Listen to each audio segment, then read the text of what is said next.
Oke, selamat pagi. Kita akan merangkum materi untuk pertemuan 6, 7, dan 8. Observasi. Ini persiapan ke lapangan ya semuanya. Jadi observasi atau pengamatan. Pedoman observasi yang digunakan guru dapat berbentuk daftar checklist seperti tadi ya. Yang Nur kasih contoh tadi, yang bersifat terstruktur dan bisa yang tidak terstruktur.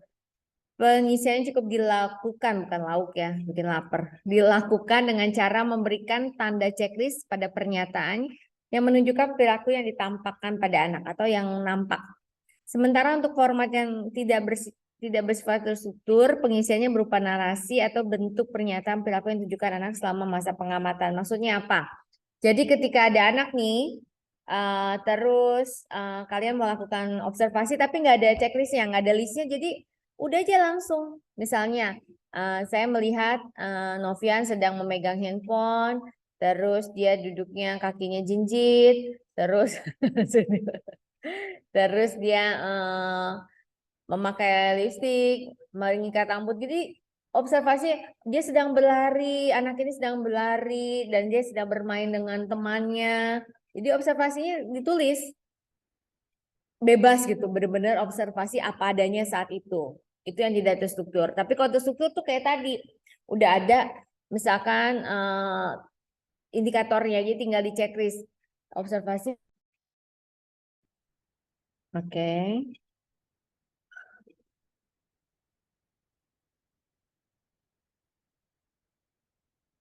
Oke, saya tadi terkeluar, kita share screen lagi ya.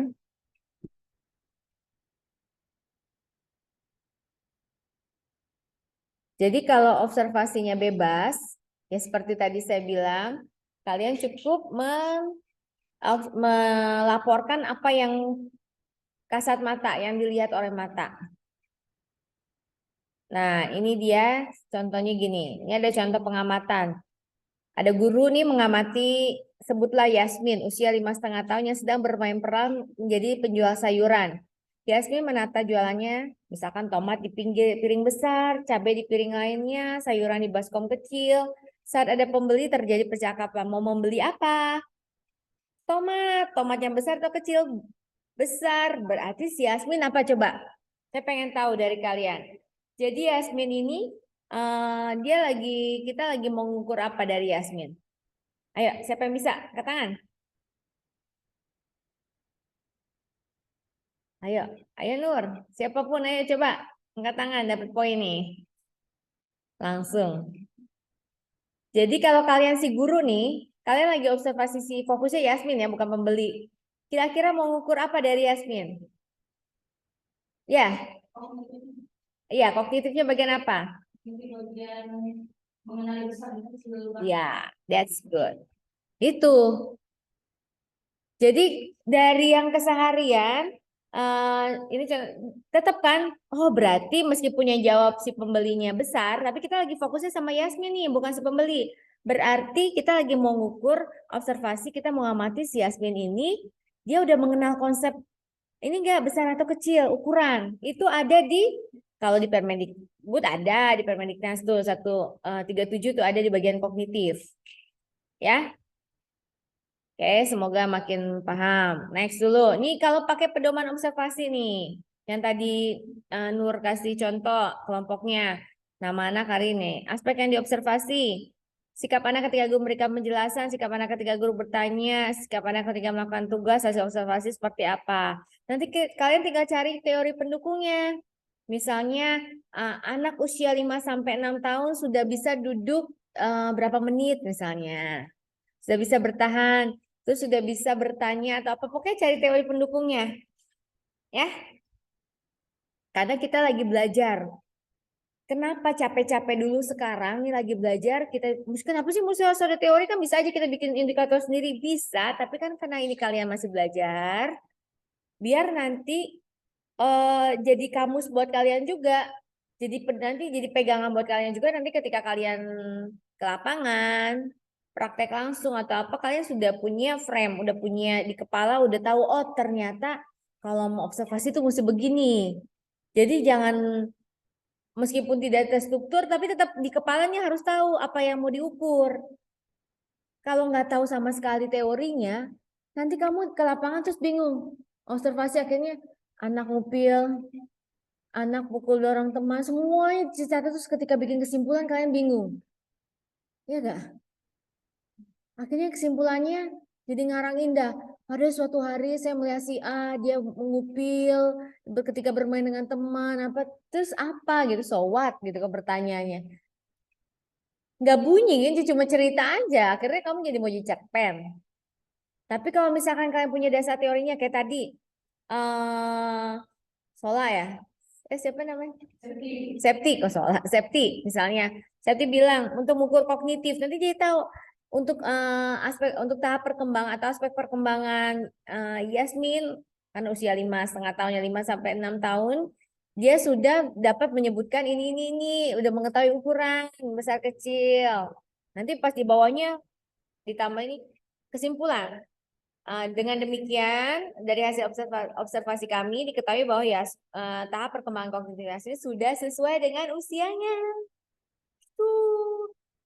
Atau belum, atau kalau sudah untuk ini nih, tapi untuk indikator yang BCD ini masih belum. Tapi indikator yang misalkan dia udah kena ukuran, tapi ternyata dia belum bisa mengerti jumlah misalnya. Jadi kan lebih jelas. Oke, ada pertanyaan nggak sampai di sini? Oke, lebih jelas Kak? Oke, lanjut ya. Ini wawancara. Wawancara ada suatu teknik pengumpulan data yang dapat dilakukan guru untuk mendapatkan informasi tentang perkembangan dan permasalahan anak dengan cara melakukan percakapan langsung, baik dengan anak maupun orang tua. Jadi teknik wawancara juga ada dua, terstruktur. Jadi udah ada daftar pertanyaan tertulis tuh kuesioner. Jadi dan jawabannya sudah disediakan dalam bentuk skala. Jadi pertanyaannya tapi udah ada kayak misalkan apakah anak ibu sudah bisa toilet training, misalkan kalau buang air kecil atau buang air besar sudah bisa bersihkan sendiri. Iya, sudah bisa, tinggal di checklist. Tapi ditanya gitu. Udah bisa, nanti ada kasih satu kolom buat catatan checklist. Tapi kadang kalau bisa juga masih ngompol, berarti kan ada catatannya. Jadi kalau misalkan dibikin tabel. Terus ada wawancara yang tidak terstruktur. Jadi menggunakan pedoman wawancara yang memuat pokok-pokok pertanyaan kayak tadi. Ada pokok-pokok pertanyaan, tadi ditanya misalkan, apakah anak ibu sudah bisa toilet training? Iya, gini dicatat jawabannya. Itu hanya format wawancaranya. Ya, Novian, kenapa sih kukunya? Ayo, fokus. Nih, pedoman wawancara yang terstruktur contohnya seperti ini. Nama anak, usia, jenis kelamin, tanggal wawancara, tempat wawancara, wawancara keberapa. Karena mungkin nggak satu kali tuh langsung dapat datanya. Jadi mungkin harus beberapa kali. Oke, next. Ini contoh aja nih. Ini kan kayak tadi tuh. Kamu tadi testannya kan secara umum kan? Karena tadi Nur udah sharing. Nah ini aspek sosial, aspek kognitif, aspek bahasa kayak gitu ya. Jadi lebih terarah. Nah ini contoh wawancara yang tidak terstruktur. Teman yang disenangi dalam bermain ketika belajar di PAUD siapa? Pertanyaannya. Ini cuma poin-poin, nanti pertanyaannya, dek, kamu kalau misalkan kerjain tugas di sekolah, kerjain sendiri apa tanya temen? Misalkan kayak gitu. Jadi nanyanya ya, namanya anak-anak, adik, apakah Anda bisa bekerja sama dengan teman Anda? Ya, emang bisa. Anak kecil yang ada nangis dia tuh, ini kakak aneh gitu kan. Jadi ya disesuaikan bahasanya dengan bahasa anak-anak. Apalagi anak yang nggak bisa bahasa Indonesia, bisa bahasa Banjar, misalkan atau bahasa Dayak, itu harus disesuaikan. Yang penting intinya kalian sebagai pencari data, datanya dapat gitu. Misalkan kalian sambil ikutan main, kadang-kadang gini lari sana gitu, kan sekalian sekali mendayung 2-3 pulau terlampaui kan. Tugas selesai, dapat data plus kalian olahraga, ya kan? Ya, jadi sambil lari gitu mau mengukur motorik kasar, motorik halusnya, observasi sama wawancara sekalian. Bisa aja bisa kalau kalian bisa, misalkan sambil kalian satu yuk kita main gini lah, ikutan lomba lari, kalian lari. Dek, biasanya kalau olahraga kapan? Misalkan pernah ikutan gini, kok kamu ikutan, Dek, kok biasanya olahraga? Nggak apa-apa. Jadi gimana lah caranya? Kalian harus kreatif. Soalnya kadang anak kalau ditanya langsung malah nggak mau. Tapi mungkin masih harus ada good report tuh, maksudnya harus ada PDKT dulu supaya anaknya kalian diterima sama anaknya, apalagi belum kenal. Jadi misalkan ngobrol dulu, main dulu, apa dulu, pokoknya sampai dapat hatinya anak itu baru kamu mau nanya-nanya. Biasanya kalau udah dapat hatinya nggak usah ditanya, dia nyerocos terus cerita. Nah itu contoh ya, tuh kalau ini kan terstruktur, udah ada ininya, ya nanti pintar-pintarnya kalian nanyanya. Questionnaire itu merupakan alat pengumpul data berupa daftar pertanyaan yang disampaikan kepada orang tua untuk mendapatkan data secara umum tentang anak dan hal-hal yang berkaitan dengan anak. Contoh questionnaire. Contoh questionnaire tadi itu ada di yang tadi ya, Nur juga ada sharing. Ini kalau saya buka ini nanti berubah ya. Setelah ini kita browsingin, kita cari sama-sama. Nah ini kunjungan ke rumah. Kunjungan ke rumah itu merupakan salah satu teknik yang dapat digunakan guru untuk lebih memahami bagaimana perkembangan dan permasalahan yang dihadapi anak. Karena apa? Karena kadang eh, ketika di sekolah anaknya baik gitu, nurut. Atau di rumah bisa beda. Ada loh anak yang gitu. Kalau atau sebaliknya, di rumah itu nurut, di sekolah wow begajulan. Lompat sana, lompat sini, ganggu teman. Jadi kalian kan mau dapat informasinya harus sinkron kan? Makanya perlu kunjungan rumah kalau jadi guru nanti. Ya, tapi tetap harus ada aturannya. Buat janji terlebih dahulu, terus sampaikan maksud tujuan, menyiapkan diri, terus berkomunikasi, hendaknya membuka komunikasi. Ingat yang tadi saya bilang, jaga bahasa komunikasinya, nggak boleh nyinggung orang tua. Meskipun kita tahu misalnya anaknya nih kayaknya, aduh, kalau belajar nih kayaknya ada something deh anaknya gitu. Tapi kita nggak boleh, bu, kayaknya ibu anaknya ABK deh, kayaknya harus dicek. Wah, yang ada kamu di ban, nggak bisa masuk rumahnya lagi gitu. Jadi kalian tetap harus, Bu, ini eh, di rumah seperti apa gitu. Di rumah tanya dulu, kalau misalkan di sekolah gitu Bu, ke gurunya, Bu, ini anaknya kalau di rumah seperti apa? Kalau guru biasanya ember tuh. Biasanya dia akan terus, bukan ember dalam arti negatif, maksudnya akan, iya ini anaknya nggak bisa diem. Ini papanya dulu, biasanya banyak tuh bercerita. Nah kita kan harus cross check di rumahnya. Nah ke orang tuanya ini PR, misalnya, Bu, misalkan ke orang tuanya, Ibu kalau di rumah biasanya si anak main apa gitu. Jadi jangan langsung tembak, muter dulu gitu. Eh kalau misalkan gitu, terus oh saya kurang tahu, biasanya jaga tambinya. Oh iya, kamu bisa gak izin ngobrol sama tambinya? Kejar ngobrol sama tambinya. Ini kalau yang kalian harus punya mental detektif ya, maksudnya dari karena kan tujuannya menggali informasi data. Tanya Tambinya, Tambinya nggak bisa bahasa Indonesia. Cari di antara kalian yang bisa bahasa Dayak misalnya. Ngobrol sama Tambi, biasanya senang tuh Tambi kalau satu bahasa kan, satu bahasa kita.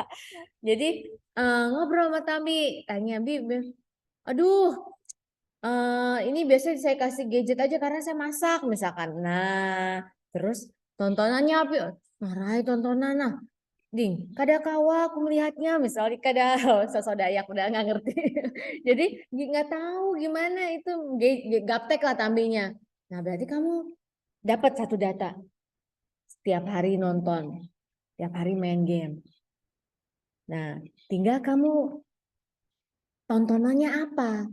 Gamenya apa? Harus ada curiosity, harus ada rasa ingin tahunya harus tinggi.